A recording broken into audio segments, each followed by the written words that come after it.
Clémence Castel a eu la peur de sa vie fin 2014.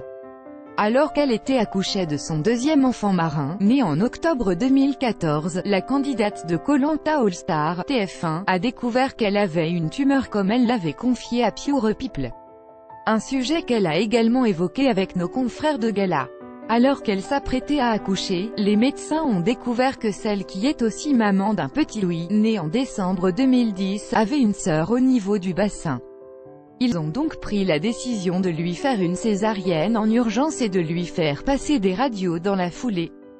Au départ, le corps médical pensait à un cancer des os. On a découvert grâce à une biopsie, dont les résultats n'ont été disponibles que 2 mois et demi plus tard, qu'il s'agissait d'une tumeur desmoïde, non cancéreuse mais hormonodépendante, donc liée aux hormones sécrétées durant ces 2 césars.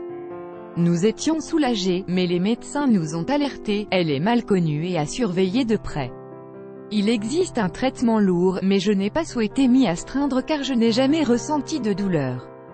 Je passe une IRM tous les 6 mois. La tumeur diminue, millimètre par millimètre, a confié la membre d'ETOA. Tout en précisant qu'aujourd'hui, elle vivait normalement, cela n'était donc pas un frein à sa participation au combat des héros.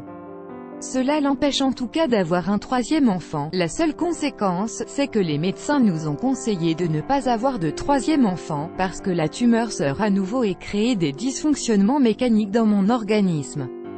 Nous n'avons pas envie de prendre le risque, nous avons déjà eu notre lot d'émotions fortes. Son mari Mathieu Johan est aussi passé par toutes les émotions.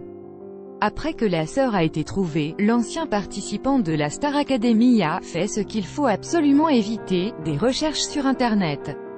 Ce que j'ai lu n'était pas réjouissant, on a vécu les pires fêtes de fin d'année de notre vie, je ne pouvais pas m'ôter de la tête que c'était peut-être le dernier Noël de Clémence. Fort heureusement, il a vite été rassuré.